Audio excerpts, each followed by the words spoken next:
What's up, guys? Welcome back to Building a Better Boom Bap Beat. This is episode 4. This one's going to be called Sample Effects and Treatment. This is going to be like the sample side of the one we just did on drums. This one started getting long, so it's probably going to be a two-parter. I may wait a little while and do the second part down the road. There's other techniques I'd love to have gotten in this video that it was just starting to get too long. Anyway, I'm not going to waste time. Thank you guys so much. If you like the content, please subscribe, please like.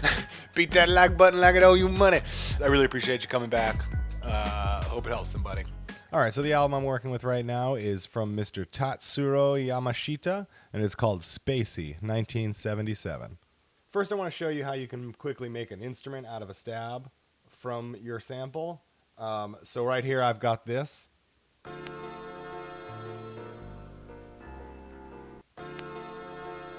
That's all. I just am taking that little sustained. Okay, so I've got that. And now I have that sample. It's named Stab 1. So I'm going to go back to my main, make up a key group program.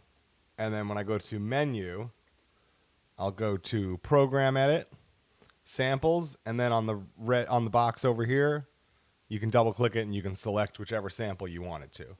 So I've got it selected here. I'm going to go up.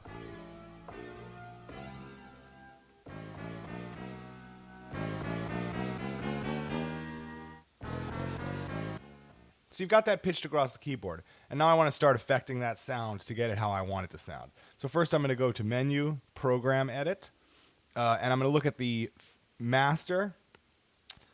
Now the default on the MPC is for it to be on note on and poly, which means you're basically holding the key to sustain that note. And as soon as you let go, see, the note will go off,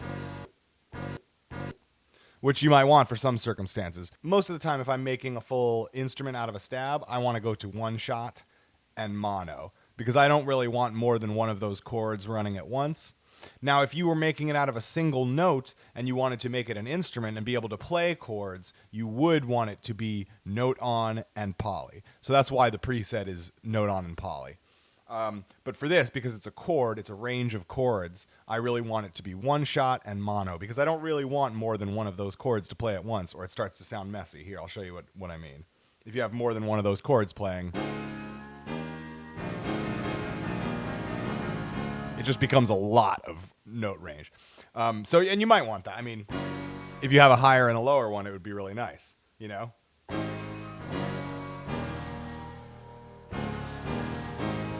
You can work in like different octaves.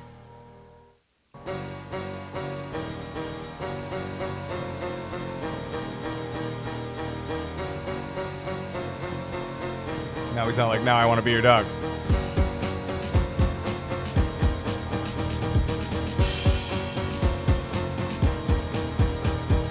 Don't mess up, I want you here. Weird divergence. Okay, so long story short, generally, if it's a chord, you're going to want to put it on one shot and mono.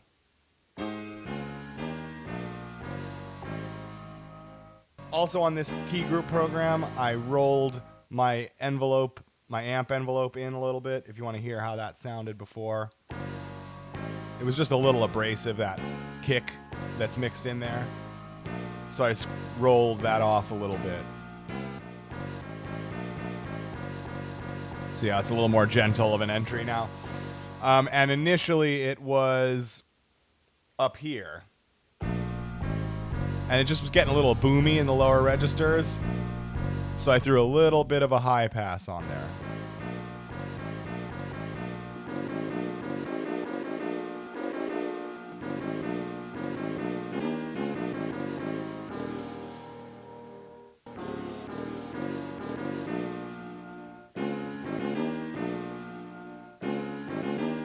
And you can see how you could make any number of beats out of this. I mean, I could save this into my MPC, and this is now an instrument I can come back to and use for certain things. All right, so you can hear what I did with that. I laid that out here into this. I just made just a simple little short 4-bar loop with it. You know, you could obviously do more. Now I'm going to talk about the first effect I threw on there. One of the effects I really like to use with samples is diffusion delay. So you hear that note, right? Now I'm going to throw a little diffusion delay on it, and it just gives you a lot more space. Right now I have a 16th.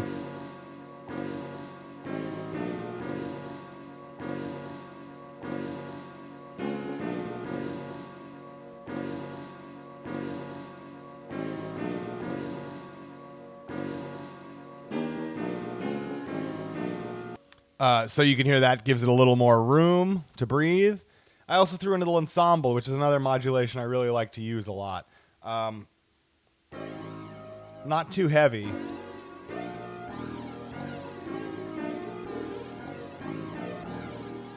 I'm not going to go into too much detail in this series about what exactly each effect and each parameter does. So I think there's a lot of resource out there to understand exactly what a chorus and a delay do. By all means, go and look it up, and it'll help your understanding of what we talk about here. All right, so now I've got a little bit of an ensemble, and I've got a diffusion delay on that. And now you can listen to the melody I put in now and hear how much of a difference it makes. I find it just glues it all together a lot, you know? Hear the drums I threw on top real quickly so you can just hear where I was going with it in my mind.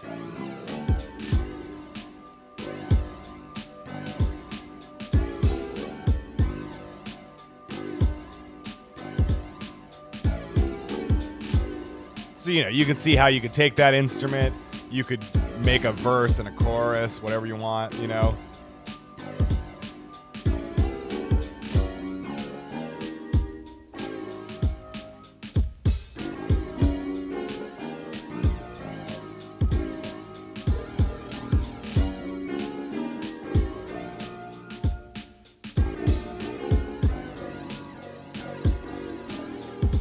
Anyway, you see what I'm saying. So here's another one I took from that same album.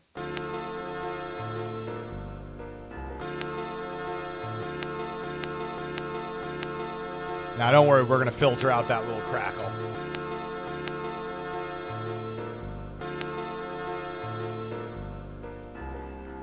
The piano parts and the bass part will help glue it at the end, but basically I'm just looking at this. And I'll turn that into an instrument, right? So we're going to go again, program edit, set it to the sample on a new key group program. Don't forget to make a new one if you're still using what we had last.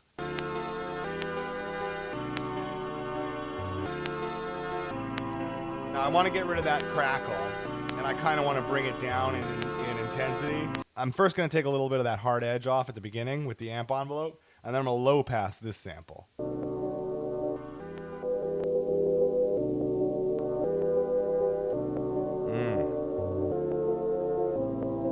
Now we're getting somewhere.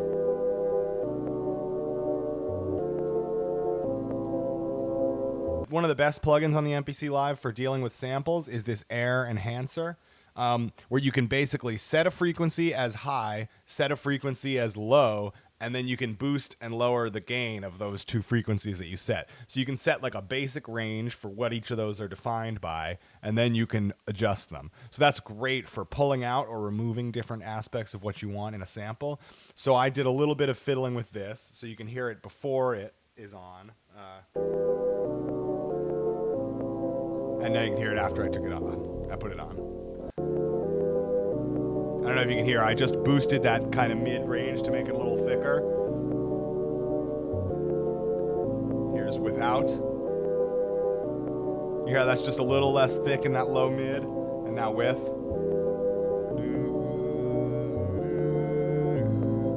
Depending on what you're listening on, you may not hear that super clearly, that difference. But believe me, it makes a difference in the mix. You could probably take off some of that low pass at this point.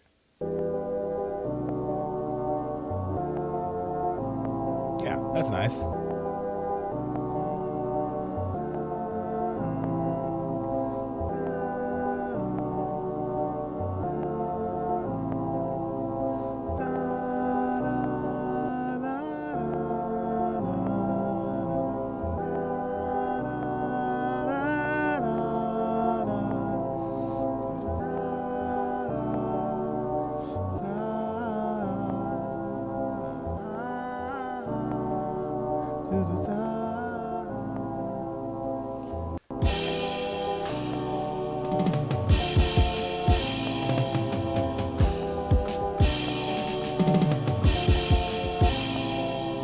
Anyway, so you see how we could really quickly turn that into a beat, you know, throw some bass on that, nicen it up, and there you go.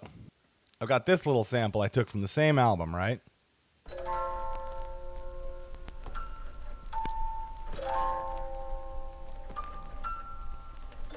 Nice little toy piano.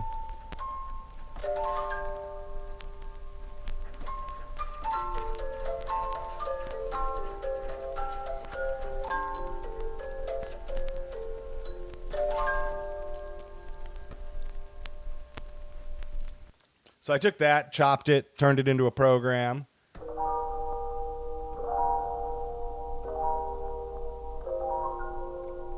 And I did a lot of the stuff we talked about. I enhanced a level I wanted to. I diffusion delayed it. I pitched it a lot. Let's see. I put a low pass on it.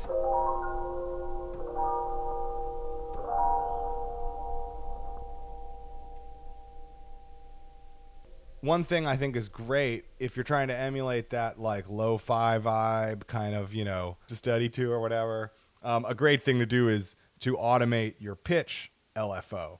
So in my program edit, I'm going to come over here to the LFO modulation tab, and down here you've got all these destinations. The bottom row is your destinations of what your LFO will affect, and this third row here is the waveform, the rate of affectation, and whether or not you are synced to the BPM or not. I generally don't sync to the BPM. I think that comes from me being into a lot of like old Rhodesy music, and I like the modulation to not be tempo locked. In some instances, you want it to be tempo locked. Now, if you throw a few on the pitch, listen to how much it becomes that like wobbly electric piano sound.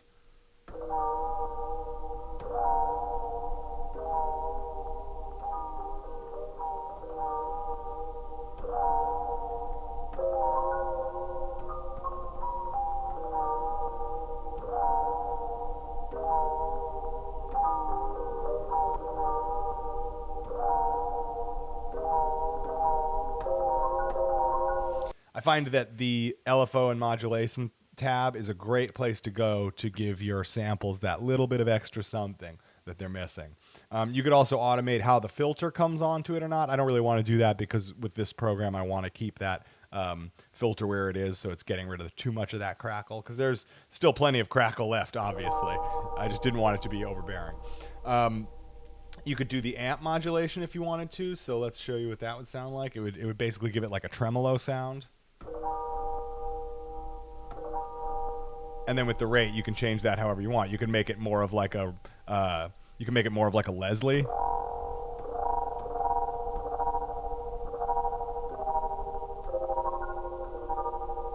See, that's getting more towards that like a reverberating organ.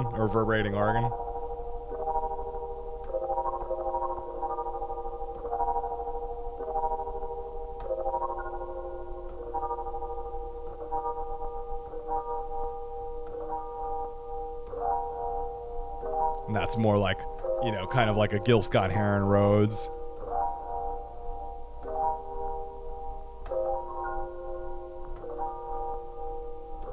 So listen to how much this is just taking the amp modulator and affecting the rate. How much of a completely different instrument this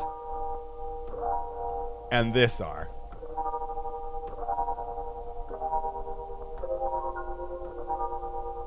From a sound design perspective, those are completely different. And you can basically take these notes that you have and these chords and strums that you have or whatever, and you can pitch those wherever you want. All right, so I'm going to kill all the amp modulation. I'm going to leave on the little wobbly pitch because I think it sounds great. Sounds great.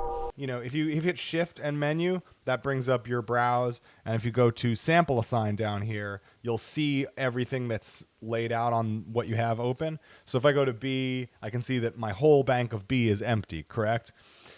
Basically, I have these 4 plucks, right? And there's other stuff. But say I want to just mess with those four strums.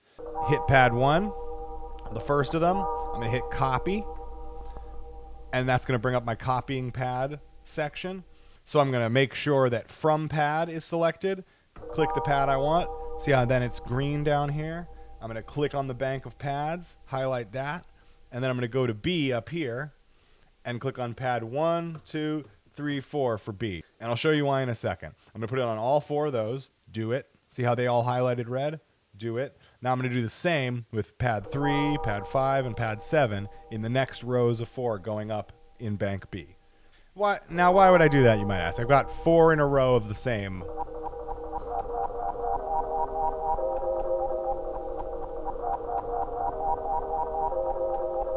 So I've got 4 of each, right? Why have 4? Well, you go to menu, you go to program edit, you go to samples. Now each one of these I can pitch however I want. So let's say I want to go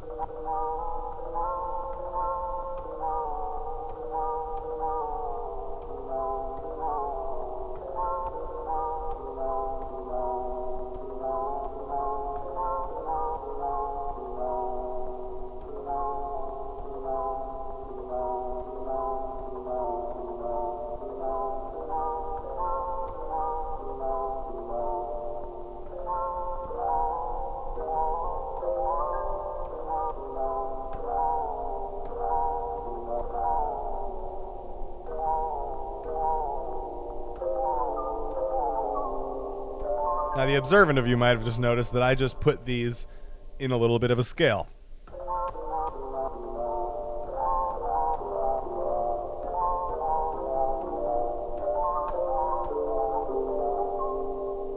So now I've got a whole lot more to work with. And obviously you can do those at whatever intervals you want.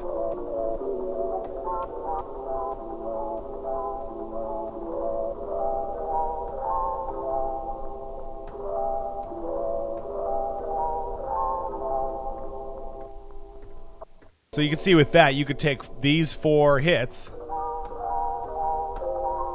and have much more option range.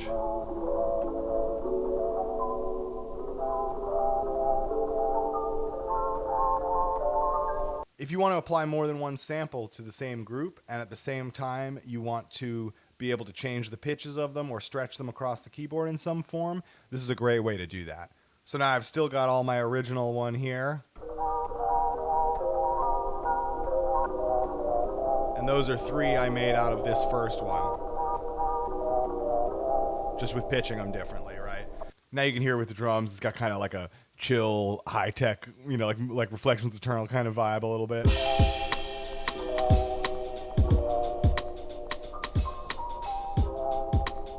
And obviously we could throw some bass in there.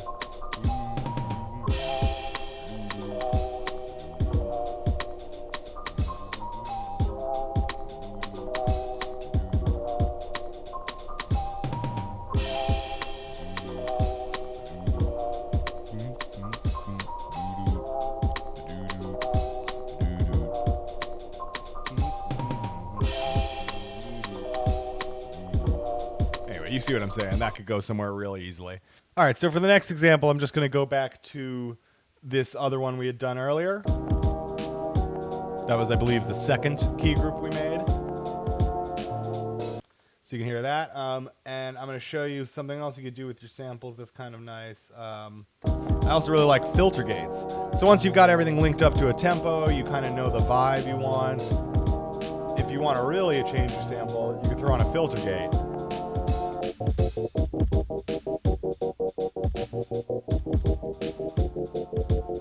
Now obviously you can set that interval to whatever you want.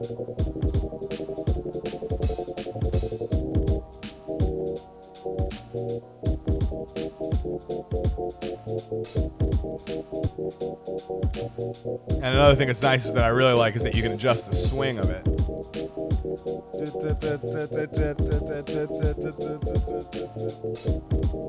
Right? Totally different instrument now. And what's nice with the filter gate is you can pull off the mix so you can still hear some of that clean signal in there. You hear what I mean? So the signal doesn't cut completely. And you can adjust how much of that is out. So now you can barely hear the triplets, see? But it also can really help if you've got a sample, say you've got a sample that's not quite fitting into the rhythm you want it to.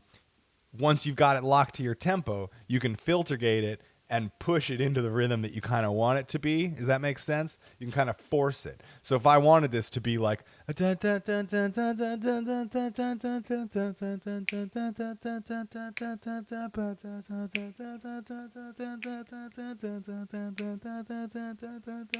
if I wanted that, I could throw that eighth triplet on it, swing it a bit, and then, you see what I mean. You've got this.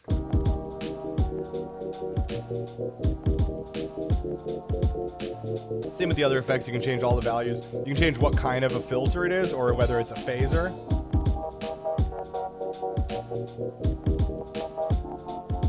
Phaser's pretty great for a lot of stuff. You can set where the cutoff and the resonance is. You can also set it to hold or release the clamping down of the filter longer or shorter.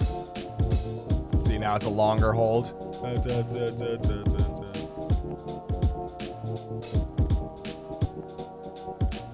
Now it's shorter. See how now it's a lot shorter? Now I'm opening up again.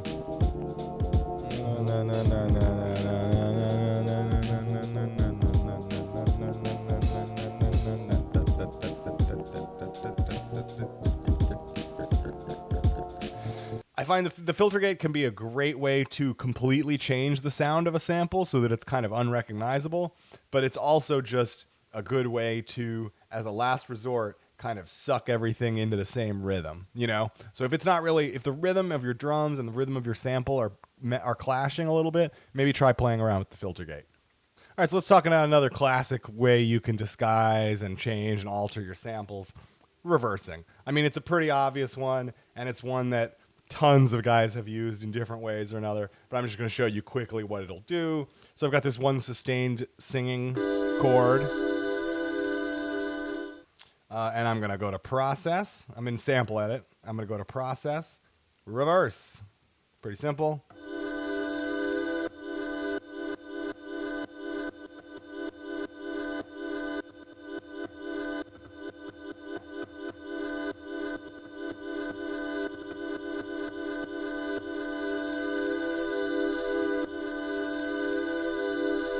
And so I'm going to go to a new sequence. I'm going to go to a new key group program. I'm going to go to Menu, Program Edit, and I'm going to set the sample I just reversed as the instrument.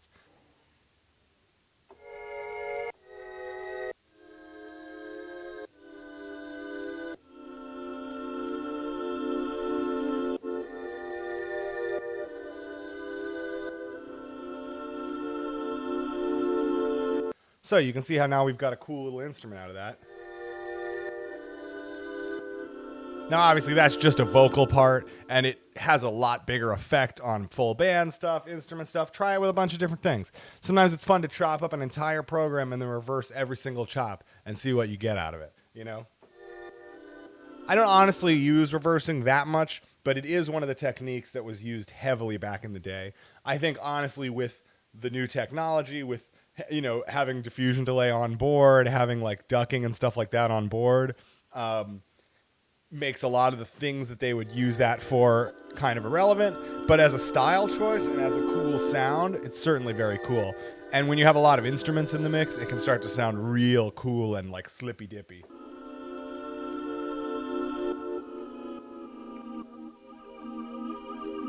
So I just threw a little ensemble on there.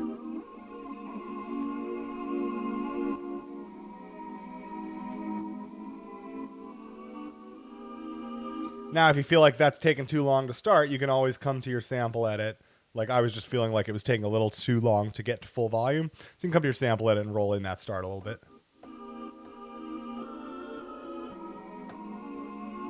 And again, you've got either one shot, note on, poly, or mono. I'm going to put it again on mono and on one shot. Then you can just trigger them with a hit.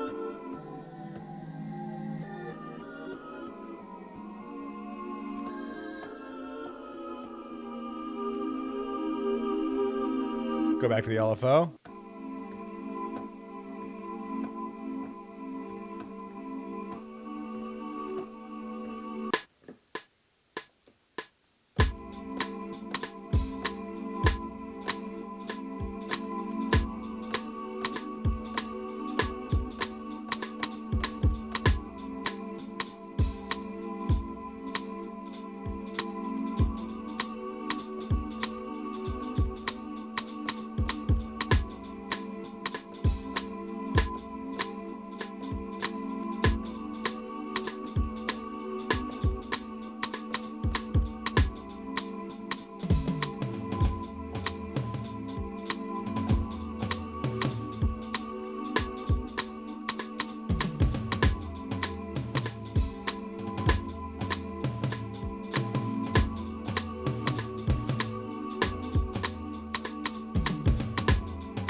I don't know what that's turning into, but you know, that's something cool.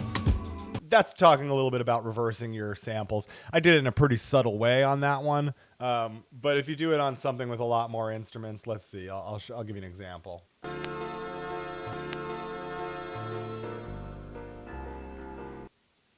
Now I'm going to reverse that whole thing, okay?